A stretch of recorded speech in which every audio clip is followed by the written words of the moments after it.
Good Morning. morning. Aloha. Uh, Mabuhay. Mambuhay. Mabuhay. You're gonna teach us how to be positive during the lockdown era. You Yes. know what? Yeah, I was concerned that people would be at the mall or, out shopping, but we're not No, at the mall and we're not shopping either. We're all at home too. everybody's at home. Everybody's We've at been home. locked down at home since last week. Yep. Yeah, we Gotta started on Oahu, where the island that we're located. The governor Monday. or the mayor mandated on Monday at 4:30 p.m. Hawaii time. Lock everyone self-quarantine at home.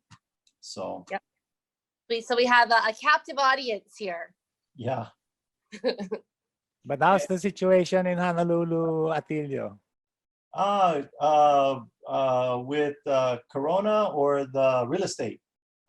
With both, with Corona especially? Yeah. Because Yeah, we Corona have is affecting real estate. yeah, no, we have about 70 cases. But everybody's, what the main thing is, regardless of, and I want to share this with our listeners, with our KW family here, is that no matter what's going on anywhere, 98% of your success is going to be dependent on your mindset. So just like how I have here in the sign there, I know it's in the tiny screen, but what it says on my back wall is think positive, be positive. Would you guys agree? Would you agree, Fully Rolando? agree, Atilio. Fully agree. Couldn't Yes. agree with you more. Yep. Especially in these times, here's what I tell people. It's easy to be positive when things are going well, but a true test of your character, as far as being positive, is when things are not going well. So I'm just going to do my screen share one more time, make sure that you guys can see it. And Adrian, are you seeing Humble, Hungry, Smart? Yes, I am. Yep, yep. Okay. I can see that too, Atilio. Okay, You're good. perfect. I'll do a stop share so that you guys can see us in the bigger screen, but here, real quick, we'll do some introductions, unless Rolando, you were going to do that, or would you like us to introduce ourselves? Please introduce yourselves, Atilio. Okay, thank you so They've much. been looking forward to this one since the live session. Unfortunately, it was know. overtaken. It was overtaken by COVID-19. Go Yeah. ahead, Atilio. Okay. Well, I'll be a gentleman and let ladies go first. Go ahead, Adrian. Go ahead and introduce yourself. So my name is Adrian Lally, and I've been in real estate for about 15 years. Originally, I'm from the Washington, D.C. area, and I joined the military right after September 11th, and Hawaii was my first duty station. And shortly thereafter, I did get pregnant, and I had my first child, and decided that the Army was not really the best place for a new mom. And I just really decided to shift gears and start working in real estate and helping the military in that capacity. Just starting a very small business and small team. We quickly grew, and we're attracting great people like Attilio, and ever since then we've been growing and training and helping many families year over year. So we typically are working with at least 100 families every year, with helping them with their buying and selling needs. And that's me in a nutshell. Mom, veteran, realtor. Veteran realtor and veteran soldier. Yes. So, and my name is Attilio Leonardi, and I want to thank Rolando and everybody else in our Keller Williams. And by the way, you guys are all part of our Keller Williams family, and we are here as part of our demonstration of our Keller Williams culture to come from contribution. We want to come from contribution and help you guys out, because I think even in these times, it's more important for us all to come together and support each other. So a little bit about me. I'm a local boy here, born and raised on Oahu. Lived here all my life, never left the island until I was 18 to go away to college in the University of Arizona in Tucson, Arizona. So I lived there for 15 years, ended up moving back in 2000, and got my real estate license in 2006. Didn't do anything with it for a year. So I'm just like you guys, maybe, you see that the track record we have and you think, oh, I can't do that. Sure you can. because we all started right where you guys, where everyone on this call has started, brand new licensee. And maybe some of you have exceeded or gone beyond what we have done in a shorter period of time, because we're definitely seeing that with Keller Williams. But joined up with Adrian because I decided, Adrian, what was my why? Your why was time. And then Time. also let's talk about, like, we were at a different brokerage before. Yeah. We were at Remax when we had first come together as a team. And we moved over to Keller Williams about 6 years ago and have been able to really become more business-minded business owners, and we've been really grow personally and professionally ever since that move from Remax to Keller Williams. Rolando. Tripled your volume, Adrian. Am I Yeah. right? Oh, okay. Volume. Congratulations. Oh, I don't yeah. think You have to tell Keller Williams Philippines how you did that. Yeah, and quick question, Rolando, is Remax probably one of the other bigger U.S. Real estate companies there in the Philippines? Yes. Okay. They've been very aggressive selling offices, Yes. offices, not awarding offices. Okay, that's the Yeah. difference in the business model. Yeah, Yeah, they're about selling offices. Keller Williams is about growing agents. Yeah. Keller Williams is the brand behind the agent. Remax is like the balloon, like Yeah. they want their brand out front. Yeah. So, a true testament to the growth. I think we've tripled our business since we left Remax. yeah. So and then Rolando, did you mean volume, like speak louder, or volume like our Sales volume. our sales volume? Closed units and closed volume. Yeah. So our best year was in 2018. I think we did about 90 million, 172 transactions. And to put that into context, the average cost of a home here in the U.S. in Hawaii in U.S. dollars is about 800,000 U.S. dollars, and the average townhome or condominium, high-rise or townhome is probably about 500,000 U.S. dollars. So last year we had a bit of a correction, but we still did about 60 million. And what was the closed transactions? It was like 110.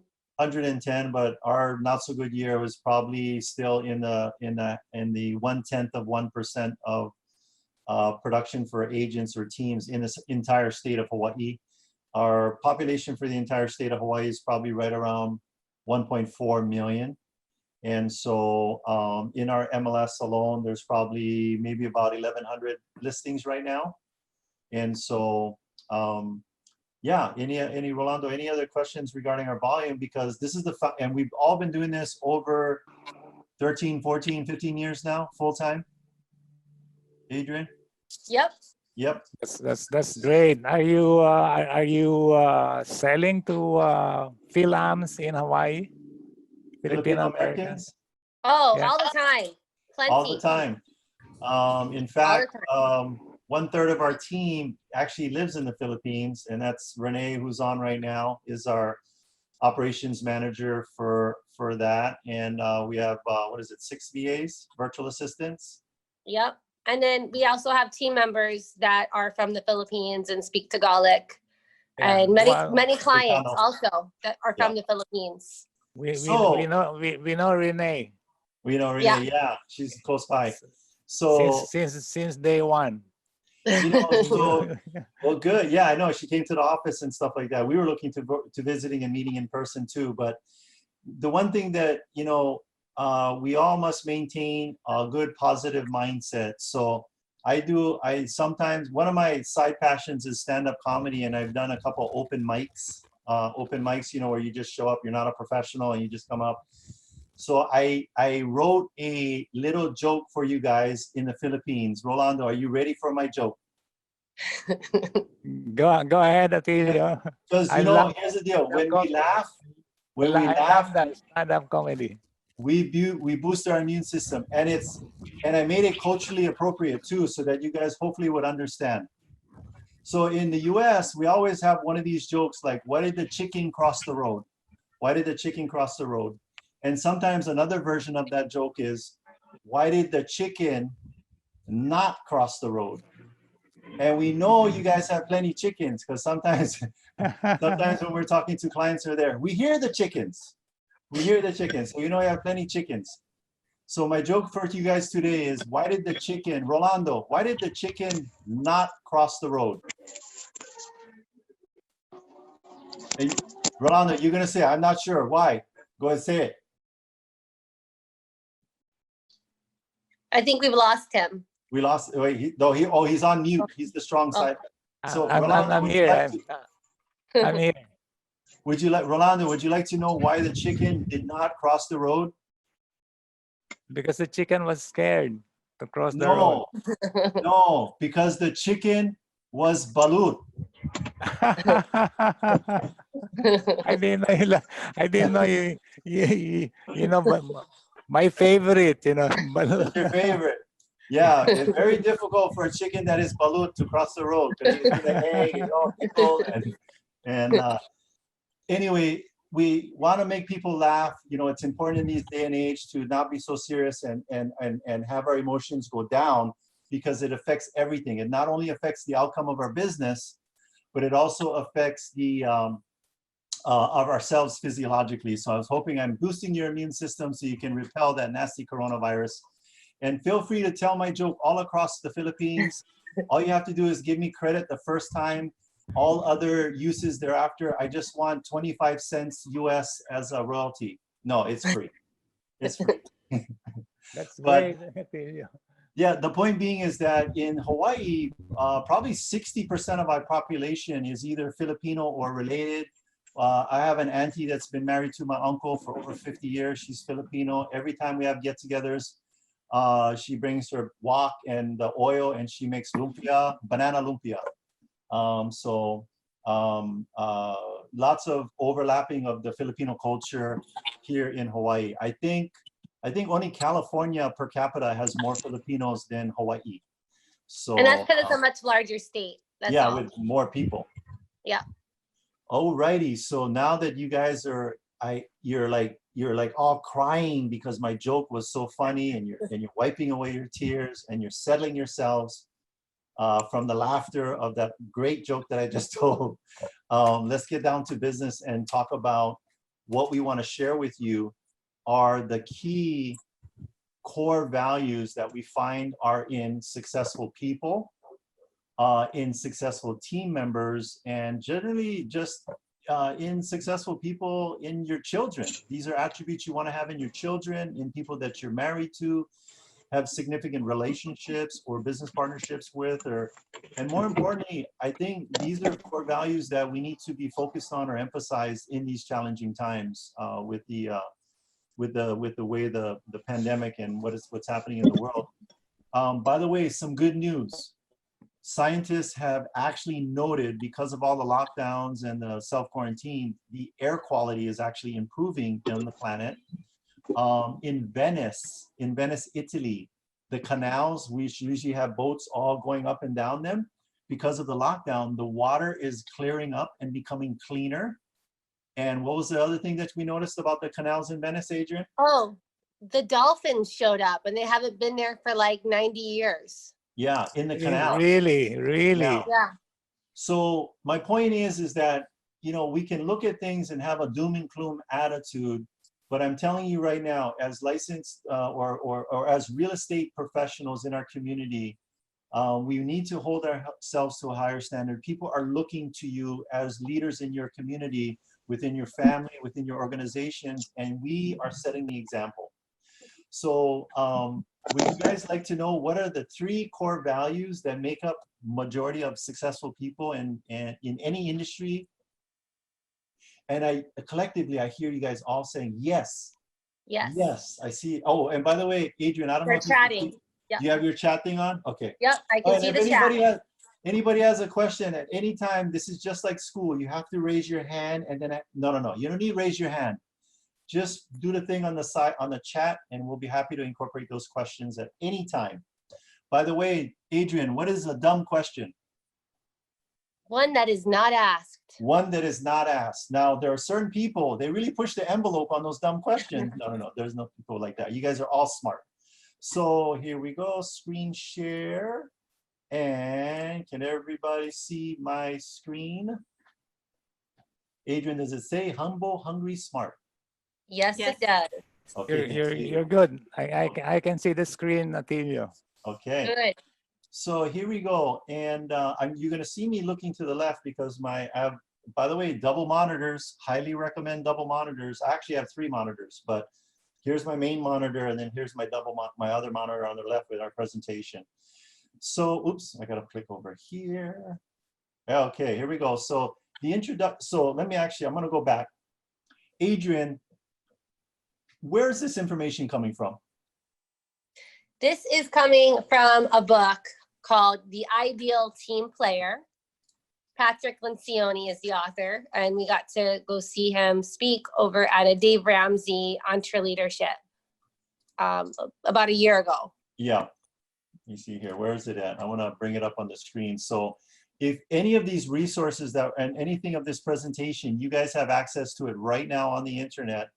If you go to tablegroup.com, the book, so Patrick Lencioni is the speaker. He wrote The 5 Dysfunctions of the Team. And then what is the book that we're going to be going over, or where are we getting this from? What's the book, Adrian? It's called The Ideal Team Player.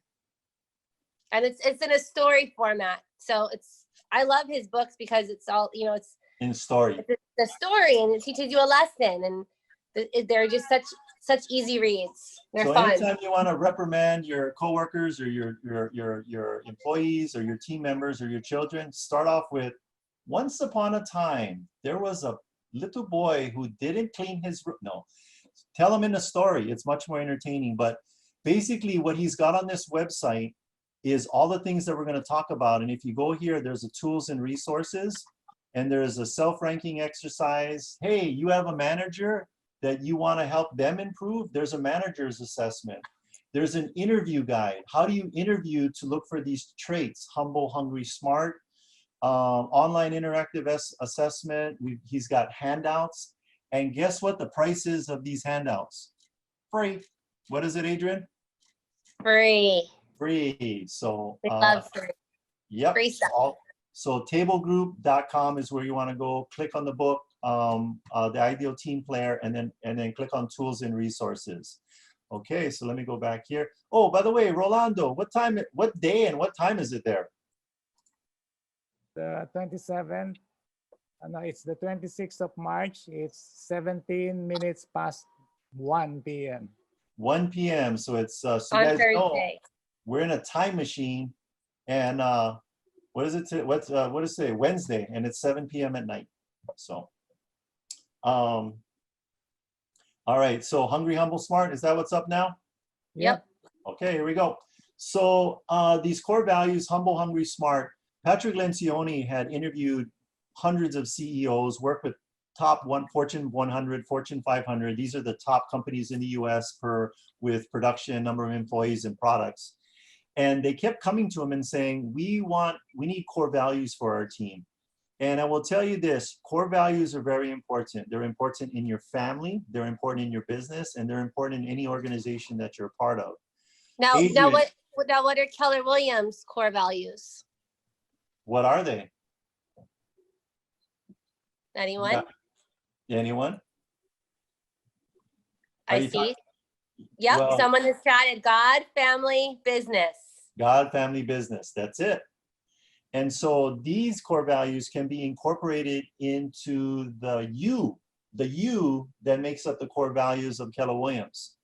And we're gonna show you that. And so what he did, so all these CEOs are like, why can't we just have your core values? And he would respond, no, we need to evaluate your company and do these exercises, and we need to come up with something that's unique to your guys' team and your business. What he realized a couple of years ago, the core values that they had for their team are the core values that exist for all ideal team members, regardless of industry and regardless of country or cultural backgrounds. These are all things that I'm hoping that you would agree for, that even if you're in the Philippines with a different language and a different culture, that you would want to be in business, even in the Philippines, with somebody that's humble, that's hungry, and is smart. And we'll show you here how that's all put together. Adrian, anything else on this slide? Nope. Okay.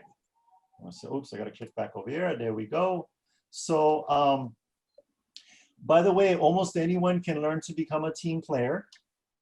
Some people are better at teamwork than others, and a lot of these things that it's going to bring home to you is that when we start talking about these examples, hopefully everybody that's on this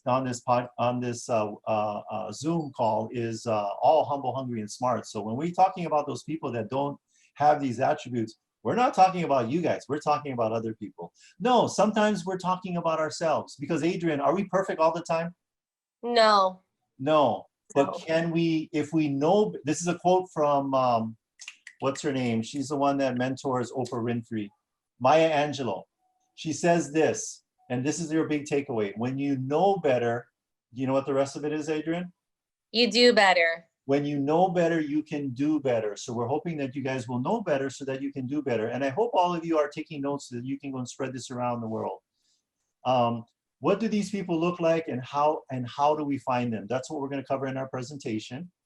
So this is what it looks like if you guys have ever heard the term what's called the Venn diagram. And a Venn diagram was developed by a psychologist or scientist. And what they found was that when you had categories of information, like humble people, hungry people, and smart people, that the sweet spot or the ideal place that you want to be is where all of these areas overlap. What I mean by that, and Adrian, you're going to help me out a little bit.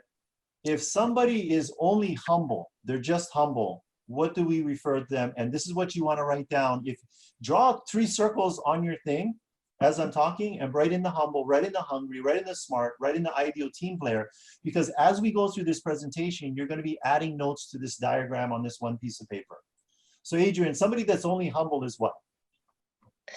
They would be considered a pawn. And what does that mean? They're just kind of like a yes man. They just, Yeah. they don't really speak up. They are just, you know. just Well, an going with the example, flow. like if you guys have a team meeting or team huddle, or and then the manager says, hey, does anybody have any feedback on ways that we can improve? You are this humble person, and you think that you're doing the team or the organization a favor by not saying, oh, you know, Julian, every time he comes into the office, he's always late, and he doesn't follow the procedures that we put in place, and he's always blowing it off, and he's bad-mouthing the company behind, you know, after hours. That would be something that you would not necessarily mention in that format, but you would go to your manager and say, I don't think Pedro, they say Pedro, no, Julian. I don't think Julian is a good representation of our culture and our company. If you're only humble and not these other things, you're going to keep quiet, because we, you know, a lot of similar cultural situations in the Philippines is very similar to Hawaii. We don't want to, you know, the phrase that we have in Hawaii is we don't want to make waves. We don't want to rumble. We don't want to get anybody upset. So we keep quiet. But you're actually doing a disservice, because if there's something that you're noticing, and Rolando, I know you would agree to this, that if somebody brought it to you, you would take action to fix it. But if you don't know and you're not aware of it, Rolando, correct me if I'm wrong, I know you're a really good manager, but you're not psychic. And you don't have extra, yeah, you're not psychic, right? I'm not. Yes, and would you be open to people in your organization bringing you feedback on how you can improve and how the organization can improve? Of course, my door is always open, Atilio. The door is open, but when you come into his office, make sure you stay at least 3 meters away. Of course. Okay? Don't get too close. His door is open, but don't get too close. Okay, right now. And wear a mask. And wear a mask. And use hand sanitizer before you touch the door. Okay. And so, so that's humble. Now, what if Adrian? What if somebody's only hungry? They would be considered a bulldozer. Bulldozer. And you're laughing. I know. I hear you guys laughing, even though you're on mute. I hear you laughing. A bulldozer is those people. They're so ego driven that they're walking around. They come into the office. They ask you how is your day, but they really don't care, and they just want to wait till you finish talking so that they and the only reason they're asking you how your day is because why, Adrian? Because they want to talk about their day.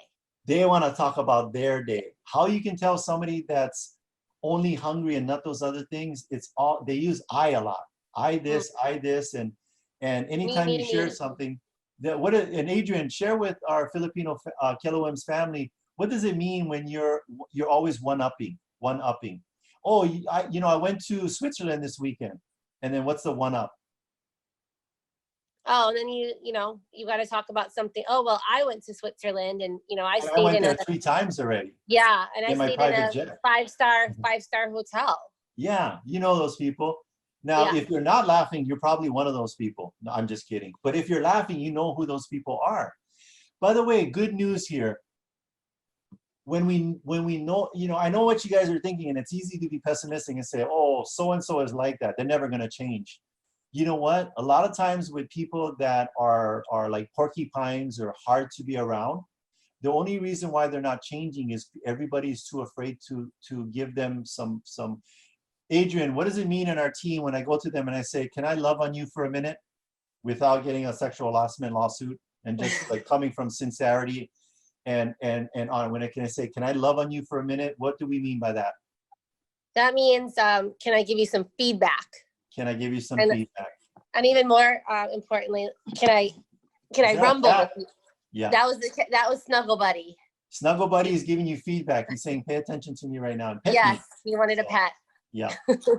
So that's somebody who's hungry. They just broke, them. There's a wake of dead of really relationships behind them in their wake as they bulldoze their way through the office.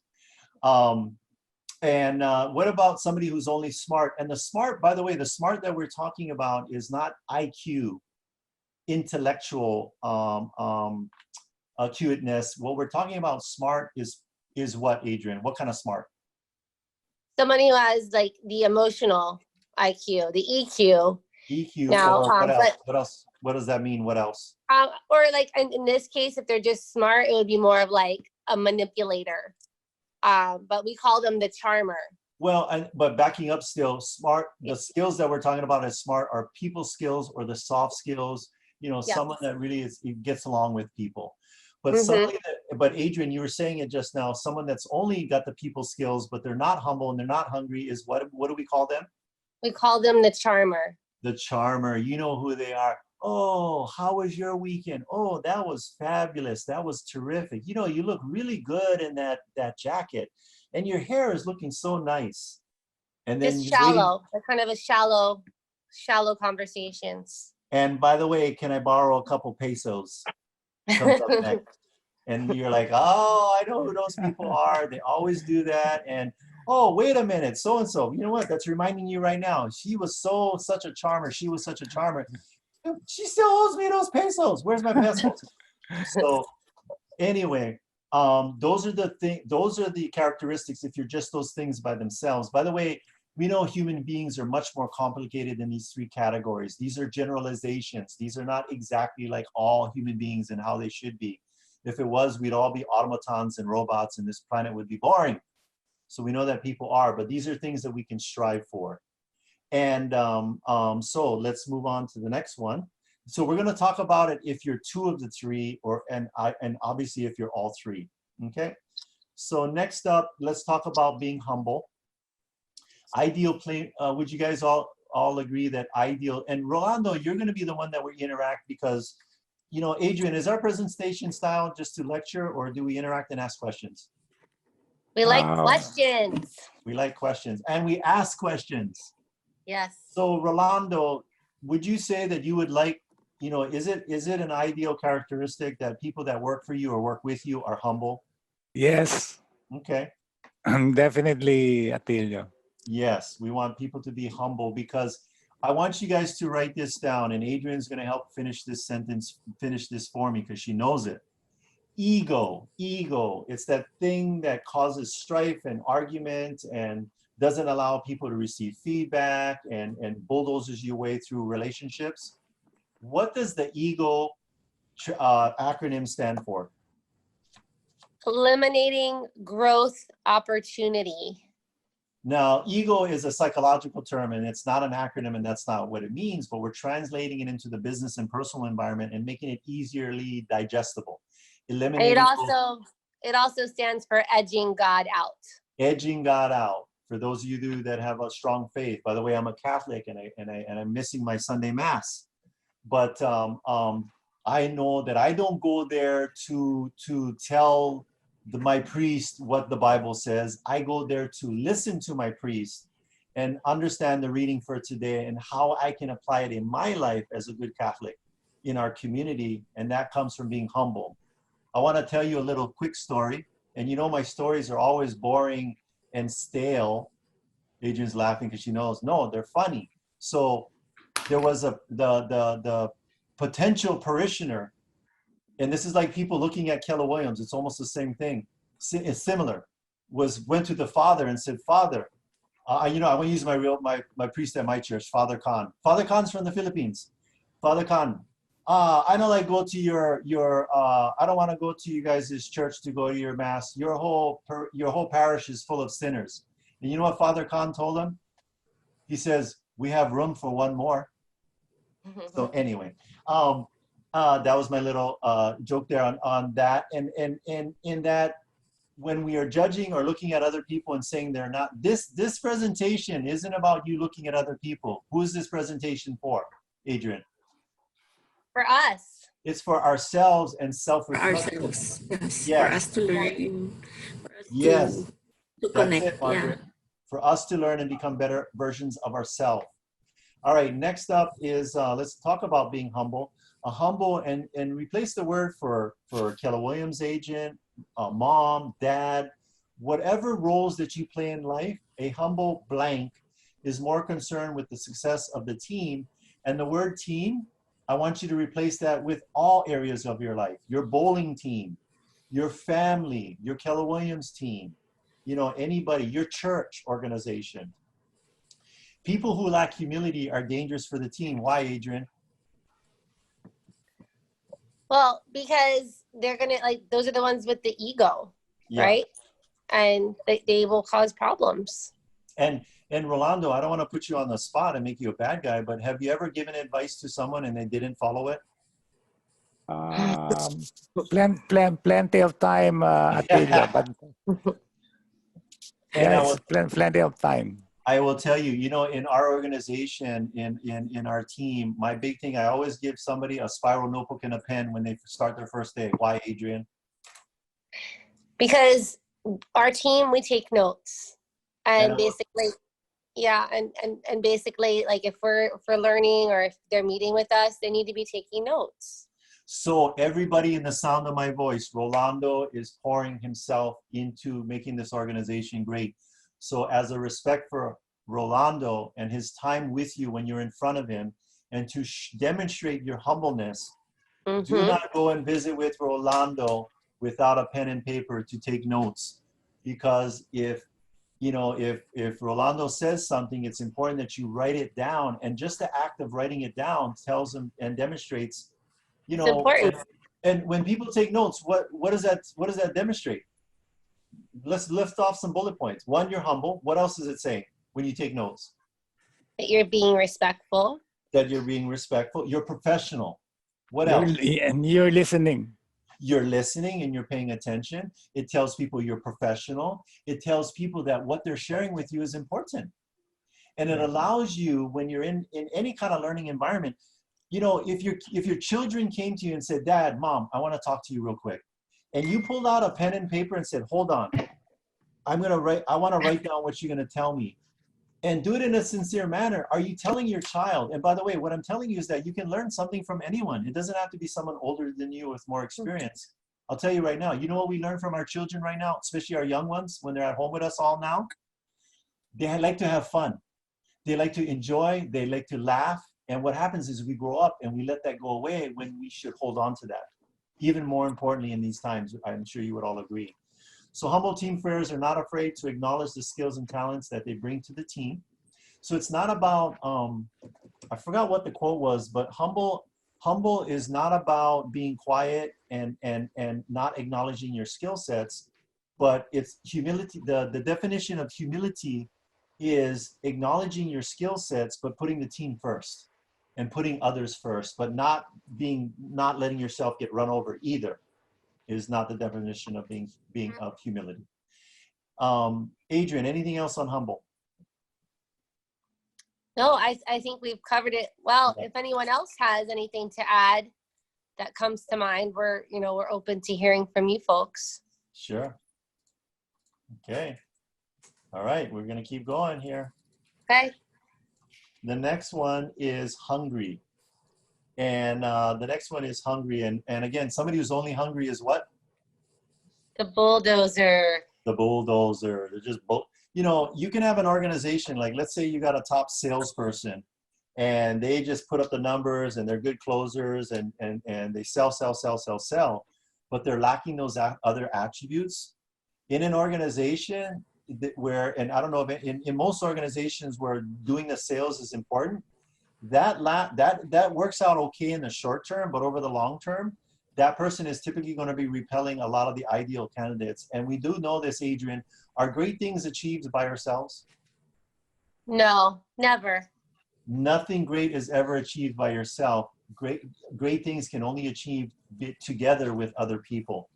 So they've got to be able to, if, as I say, be a good kid in the sandbox and not be throwing sand on the other kids and saying, get out of my sandbox.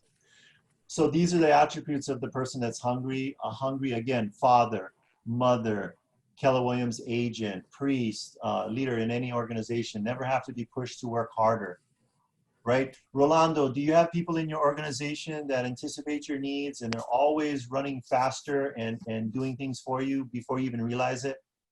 Yes, half of them do.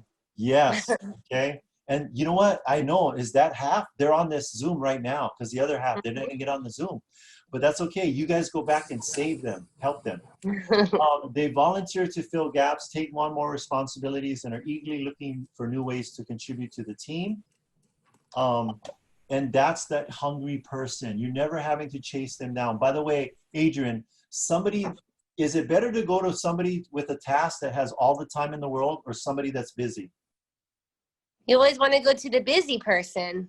Because they're in that action mode. They're hungry. They'll get it done.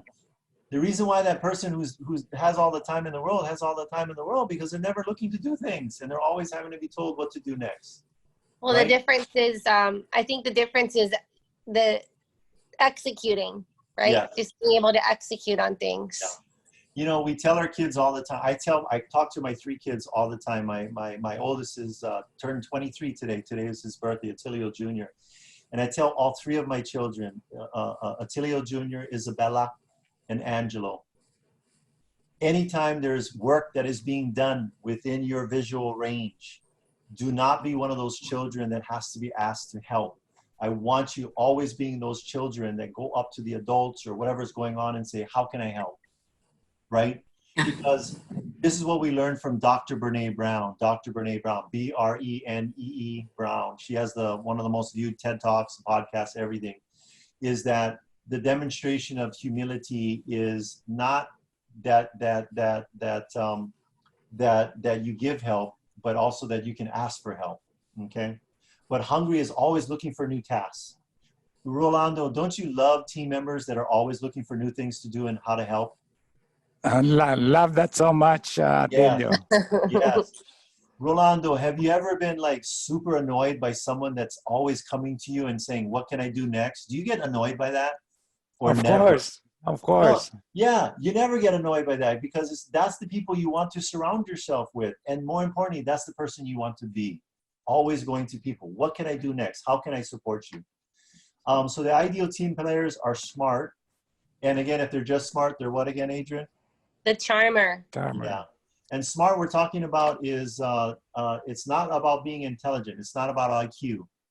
Can there be people, Rolando, can you have a person that's got 3 PhDs? Is that what you guys call it there? Like a doctorate? Doctor. Yeah. Yes. Somebody Yes. have 3 PhDs but have terrible people skills? Yeah, right. You can have somebody that they could be brilliant. I'm not sure if I have encountered one. Oh. Yeah. Maybe 1 PhD is okay. I'll help you recognize it. They're so ego driven and it's all about me and then I have the solutions and yada yada, but they don't want to take feedback. They're not good in a team environment. Oh, that's very true. Yeah, somebody can be highly intelligent you know, someone can understand the nuts and bolts of real estate, like know it down pat. They can know the contract, they can know how transactions are done, they can know a building or a community like the back of their hand. But can they be a terrible people person, rude and obnoxious? Yes, Yes. that's what we mean. You can know the nuts and bolts and have the intellectual knowledge, but you need to have the people skills. They did a study in the US. Engineers, you think, right? They can't be a complete knucklehead. They got to know what they're doing as far as intellect. But what they found nationwide was the engineers that had that base intellectual knowledge, but the ones that had the good people skills, the soft skills, actually earn more money per year. That's factual information. So smart employees understand the nuances of team dynamics, right? Their good judgment help them deal with others. They kind of observe and pay attention, right? You can tell someone that doesn't have the people skills. You walk in and your front desk person, you can tell that they're visibly upset about something. And they just, oh, how was your day? Or they don't even acknowledge them and walk by. If you have good people skills, you need to be able to, you know who you are because you recognize the nonverbals. What's other nonverbals we need to pay attention to, Adrian? I would say if someone's arms are crossed. Yeah. Or, you know, just No eye contact, they're looking away. Yeah. The facial expressions, you know, They're on their happy. phone. They're on their Yep. phone. Yeah. So anyway, learn those people skills because they're probably one of the most important of all these three that we talked about, but it's good to have both. So again, let's talk about if you're humble and you're hungry. If you're humble and hungry, but you don't have those skill sets for people skills, we call you, why? Yeah, Adrian, why is it an accidental mess maker? And then I'm thinking maybe somebody has a question or we're just hearing background. Well, I would say that if they're humble and hungry, but they don't have the people skills, they mean well, and you know they might just fumble over something that they are saying or not really catching. Think something might go over their head. Yeah. So they're not intentionally messing things up. They really want to do well and do well for the team, and they're hungry. They just have some work to do on their people skills. And I will tell you, here's one of the tips for improving your people skills. I got this from Daily Hope. It's a podcast that I listened to by Pastor Rick Warren, and he said this: it's impossible to put your foot in your mouth if your mouth is closed. And what do you mean? So I'll repeat that. That's a good one. You should write that one down. It's impossible to put your foot in your mouth. And I'll explain that idiom or that statement. In the US, what we say is when you put your foot in your mouth is when you say something like, there's an old joke. Insensitive. Where you go and you ask your classmate in high school, oh, I heard your father can bench press a lot of weight. And then your classmate says, my father doesn't even have arms. What do you mean? He's lost his arms in the war. And, it makes us laugh and it's a funny thing, but it's like, oh, maybe you should ask more questions, and then it's usually a setup from somebody else saying, go ask him how much his dad bench presses. And you're like, hey, I heard your dad bench presses a lot. Well, he doesn't even have arms. And so that's what we call being an accidental mess maker. They mean well and they're humble and they're hungry, but they're not recognizing the nuances. More importantly, when you're talking with a couple that's getting ready to sell a property and you're going to help them, understand what's going on with the couple, because if the husband is engaging but the wife is arms crossed, and there's something going on there, and you need to pay attention to that. And that comes from the people skills. Someone that's humble and hungry, they're just like, okay, let's list your property for sale, not even paying attention to the discourse that's going on between the couple. Okay. And those of you guys can agree that you're working with a client and it all sounds well, but then the spouse just blows it up because you didn't connect with both of them because of the people skills. May accomplish a great deal, but often leaves a trail of interpersonal destruction. They mean well, Adrian, like you said. And anything else on this one? No. Okay. So on your Venn diagram, humble and hungry, you're going to write above humble and hungry. Only humble and hungry is you're going to write accidental mess maker. And then there's the one where, here's the combination. They're smart and they're humble, but they're not hungry. And what do we call them, Adrian? What's it say on the screen? The lovable slacker. You know what, Rolando, I'll describe that agent for you. They're smart. They know all the real estate nuances, the technical part of it, and they're very humble. But let's say you hand them a lead and you say, call this person. They want to buy 5 condominiums in Metro Manila. And then you see them the next day and you go, Joey, did you call that lead I gave you? Oh, you know, I didn't get to it just yet. I'll call them right now. And you want to just wring their neck. Now, I know you don't want to like beat them, but maybe murder? No, we don't want to murder them either. But when you have leads, right, Rolando, and the agents take forever to follow up, don't you want to like, ah! So You have to follow up the lead in 5 minutes. go Yes. right away. You know Speed what? to lead. Speed to lead. Write that down. Speed to lead. Follow up with people. If you're not following up with people, you're telling people you're hungry, but you're not demonstrating it. Okay. Will frustrate team members by doing only what is required. Constantly needs to be asked to do more. You know, I hope you know who you are, and you're like, oh wow, I need to work on that. And I hope that you know those people in your organization. But more importantly, you know, instead of pointing out the flaws of someone else, it talks about it in the Bible. You know, Jesus talks about don't point out the splinter in your neighbor's eye when you finish the sentence for me, Adrian. You've got a stake in your own. You got a big log or plank sticking out of your own. Okay, so it's about us, focusing on us and being the better versions of ourselves. The last combination is somebody that's hungry and smart, but they're not too humble. This one right here, I will tell you, is the most dangerous combination of all. The most dangerous combination of all. Why, Adrian? Because they can fool you. They can fool you. They're They've got hungry. the smart. They've got the people skills. They can be like a fake humble. Yeah, or Dr. Brene Brown calls it, they do a lot of dirty yeses. Yes, Rolando, I'll do that for you. And then you talk to them a week later, they didn't do it for you. And they'll do it if it benefits them. But if you're asking somebody to do something that's more about serving others, they'll tell you yes and yes, and they'll work with you so long as it's fulfilling their needs. But as soon as it's not fulfilling their needs, they're out. They're out. And they're the skillful politician. And the reason why I tell you that they're the most dangerous to be, and I hope that you recognize who you are, and everybody has the opportunity to change and be better. But recognize those people in your interview process. It's very difficult because they're great at interviewing. They're great at giving you the things and telling you why they should be part of your team, or why they should, and for you ladies and for you men, why they should be in a relationship with you. I hope and pray that when you go to sleep tonight, that you're not putting your head on the pillow next to a skillful politician. Maybe put the pillow over. No. Just don't put the pillow over them and take away that skillful politician. But you know, get into therapy. Go into couples therapy and counseling. By the way, counseling is not for people that are having a bad relationship. I recommend counseling for people who want to have a better relationship. So be careful of those people. Really take your time and slow down. And by the way, you'll recognize them on a gut level. Why, Adrian? What does that mean on a gut level? Well, I mean, I think that like intuitively, you know, you'll get this feeling that there's something that's, you know, just not quite right. There's something that's missing. Yeah, you know, here's your gut level facial response. You know, you're like, wow, yeah. And then there's like, well, I don't know about this guy. There's something there that I'm missing.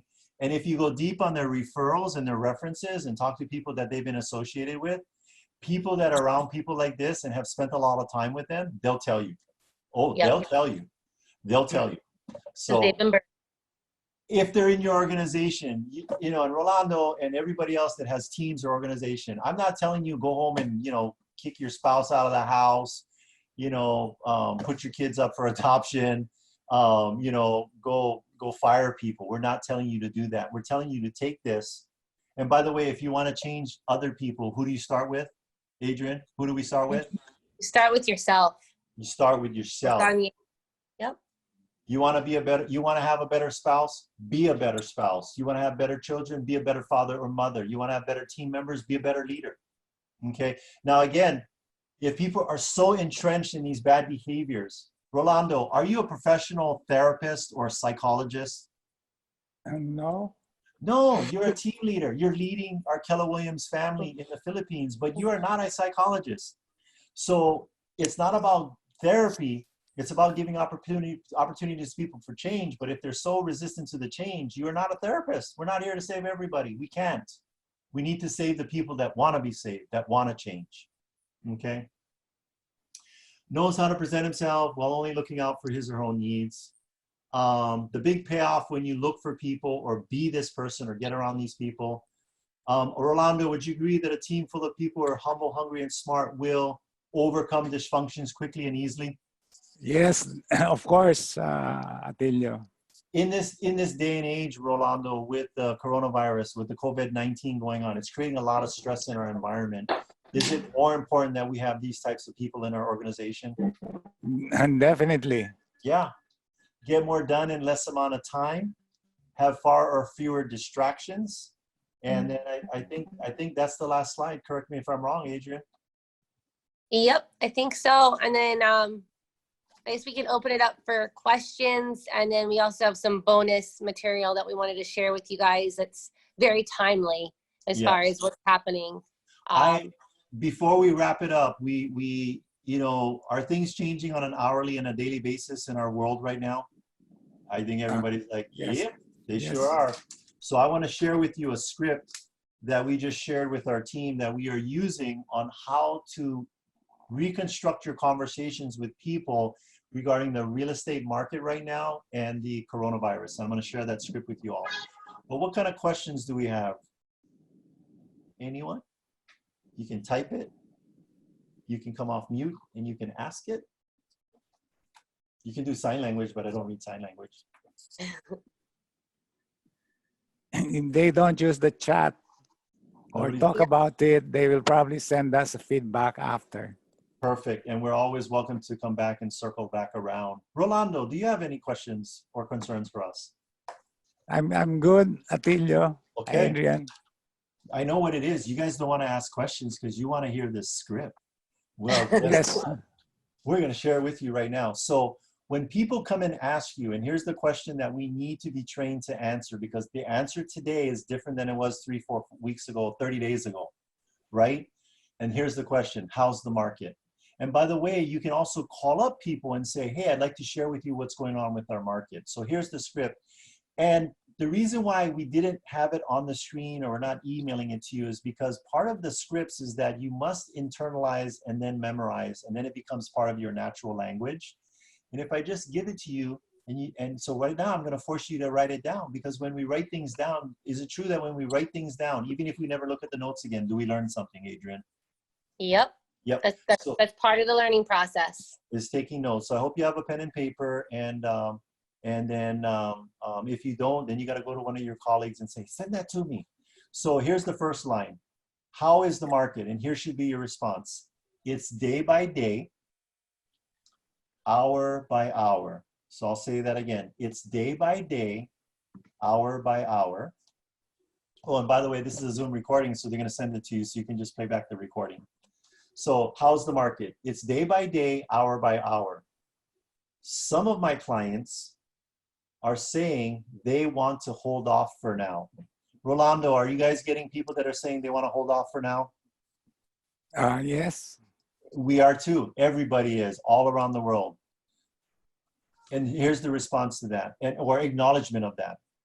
And I'm supporting them with that decision. I'll repeat that again. And I'm supporting them with that decision while I continue to communicate, with them and keep them aware of what's happening next. So I'll repeat that paragraph. And I'm supporting them with that decision while I continue to communicate with them and keep them aware of what's happening next. Now, in parentheses, I want you to write this down. Breathe, pause. Why, Adrian, why do we want to breathe and pause at this moment? For emphasis. For emphasis. And it's pretty heavy duty what's going out there. There's a lot of stress, a lot of concerns, a lot of worry. By the way, it's okay to be concerned, But be careful of worry, because worry is the stuff that eats you up. And it makes you ill emotionally and physiologically. So it's okay to tell people, I'm not worried about it. I am concerned. But, and you're hearing, I know you guys are hearing this line over and over, this too shall pass. And it will. If you take a look at China, China is already flattening on their coronavirus thing. So it's already going like this. Rest of the world and other parts is like this. But eventually it will go like that. And that is our potential future. So I'll read that paragraph. I'll start from the beginning. It's day by day, hour by hour. Some of my clients are saying they want to hold off for now. And I'm supporting them with that decision while I continue to communicate with them and keep them aware of what's happening next. And then just breathe. Because you got to let that sink in. It's a pretty heavy duty situation we're in. Here's the next one, a paragraph. And some of my clients need to buy or sell now. I'll say that again. And some of my clients need to buy or sell now. And we are doing that with all the appropriate, and it's very important that you emphasize these words. And we are doing that with all the appropriate safety protocols, smart marketing, virtual showings, and more to get the job done. So I'll do that paragraph one more time. And some of my clients need to buy or sell now.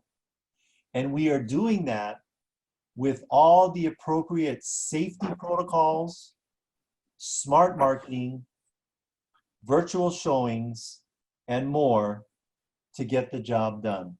Now, I know your drunk monkeys right now are firing off. I don't have smart marketing. Sure you do. Whatever. If you're intelligently communicating to them what your marketing is and you're smart, that's your smart marketing. Safety protocols, hand sanitizing, viewing things online, social distancing. That's all our safety protocols. Just so you guys know, in Hawaii, we are no longer allowed to do open houses. I don't know if that's a thing there in the Philippines, but no more open houses. We are still. I think they're a little bit stricter with the Philippines as far as being outside of the homes. Yeah. And so I don't. Rolando, are you guys considered essential businesses, real estate, where you can still be out and about, or is it locked down on the realtors too? It's also locked down. They're not allowed out. We're not allowed out. We're not essential.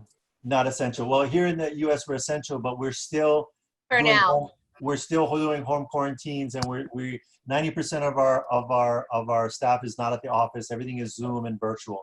So again, you know, Tony Robbins, I want to pause here. Tony Robbins, the motivational speaker, said this. He's interviewed multiple billionaires, heads of state, presidents of countries all around the world, probably in every single country. He's been doing this for 40 years, talked to over 400 million people. Here's what we noticed about successful people. It's not about the lack of resources. Oh, I cannot even leave my house. How am I going to sell one house? You know, we're on lockdown. We were, quarantined. But it was resourcefulness. It was a lack of resourcefulness that made them not successful. And it was being resourceful. We are in changing times. You've got to have a plan A, a plan B, a plan C. So we are constantly pivoting every day. If you have a team or clients that you're working with, you need to be talking with them every day. If you guys are in escrow or in transactions right now. Here's the last part. And then you never want to make a statement and just leave it hanging when interacting with people. You always want to go with a question to continue the conversation. So my question for you, does that give you an understanding of what's happening in the market?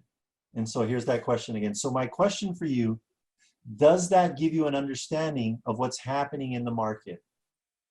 Now, this one script that I shared with you, it's not going to answer all their questions and all their concerns, but it's opening up the dialogue. And is it having you come across like someone that's calm, professional, and knows what they're doing and confident in what they're doing? You may not have all the answers, especially in these uncertain times, because we're in a situation that's never happened for anybody that's alive right now. It's probably happened for people 100 years ago when we had these kind of pandemics. But the good news is, again, we have technology to communicate with people real time and quickly. You know what the good news is?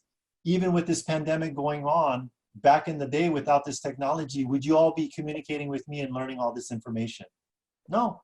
No. But the good news is that we still have this capability. So things that you want to focus on, Adrian, what are the things that they should be focused on with their complete lockdown? Making calls, prospecting, Everybody's connecting. home. Connecting. Everyone's picking up the phone. It's a great time to connect. To connect with people and talk to them about the market. I know they're like, hey, we can't go take a look at that property. Rolando, do some of the properties that you have on there, even through the new developments or any other properties, do people have virtual tours of them?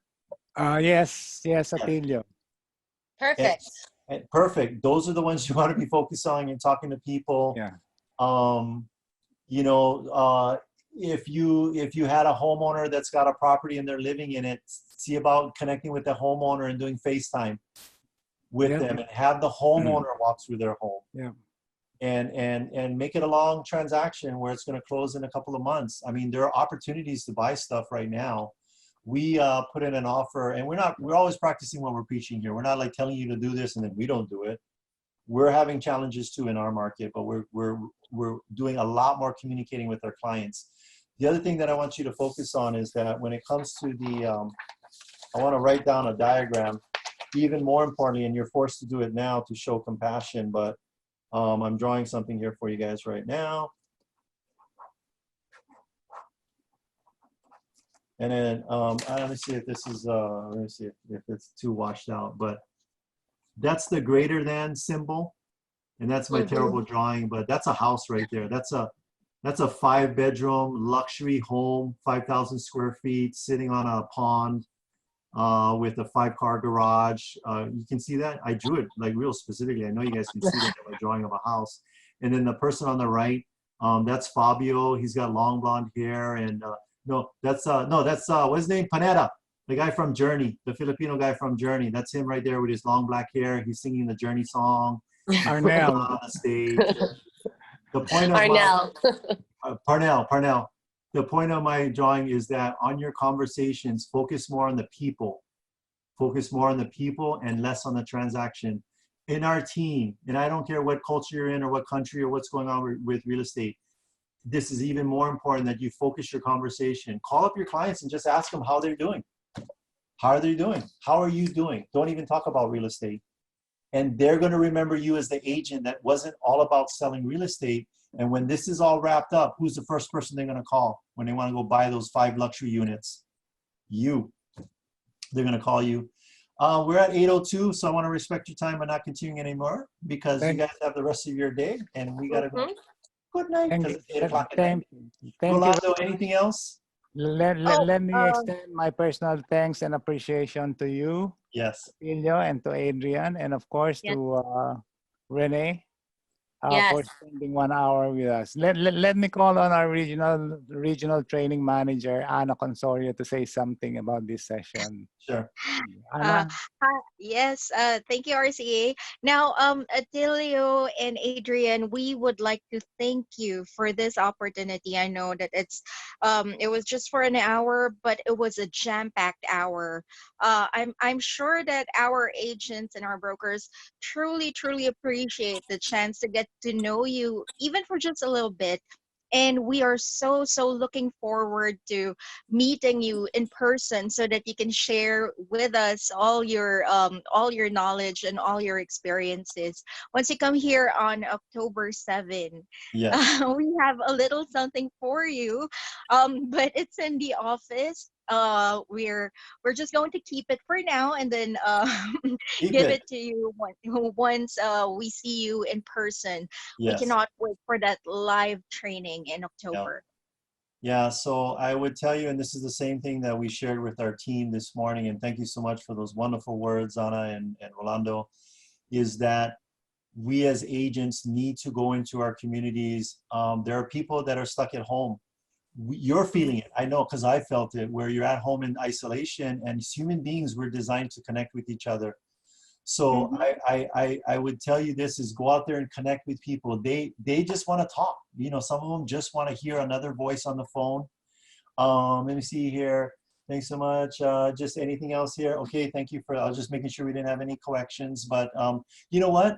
I'm reminded that in Keller Williams, we cannot end any training session without at least 3 of these. What is it, Adrian? 3 takeaways. 3 takeaways. Ahas. So 3 people got on the chat thing or come off of mute, share with us a takeaway. Oh, Carlo asked, how are we able to transfer title with the lockdown? I would say temporarily do a long close on that, or maybe do some, come up with some other plan. I'm not sure the formal system you have, but Bureau of Conveyance here in Hawaii is still open. Just everything is being done virtually, digital signatures, email. I think that they're allowing the notary to be confirmed via FaceTime as well instead of in person. So they're making some changes here to allow the businesses to continue. Yeah. So, but probably in the Philippines, I think it would be safe just to make it a longer close. Yeah. Until those, unless they're going to be making those changes. Okay. And so, you know what? I have some takeaways in the chat. So, Alejandro said here, the aha for that person was focus more on the people and not the transaction. And then let's see, Pauline, to be an ideal team member, we should learn to be hungry, humble, and smart, right? And positively will carry through us. One more. We're not going anywhere till we get one more. I see lots of takeaways. They're flying. They're flying in. Okay, good. Okay, we gotta let you guys off the hook. But again, I want to leave you with this. Think positive. Think positive. This too shall pass. I guarantee you this too shall pass. I'll bet you 1 peso. If this does not pass and it keeps going, at a year from now, we gotta come on this thing and it's still going on, I will give each of you 1 peso. Or balut. Or balut. And balut. So, okay.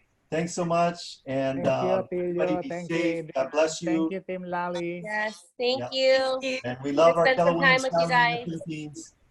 We'll see you soon. Thank you so Aloha. much. Bye. Bye. Thank you.